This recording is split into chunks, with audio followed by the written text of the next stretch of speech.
Wow!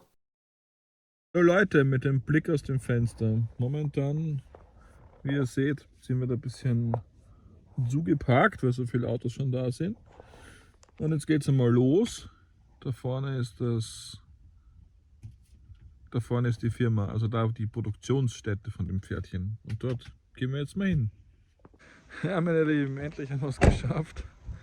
Und ich weiß nicht, ob man es sieht, ja, es ist ganz schön bewölkt und nieselig. Aber so ist halt das Schwedenwetter nun mal. Ich habe schon meine Gummistiefel angezogen hier jetzt. Und jetzt geht's einmal ab zu der Fabrik.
Ja Leute, wie verrückt ist das?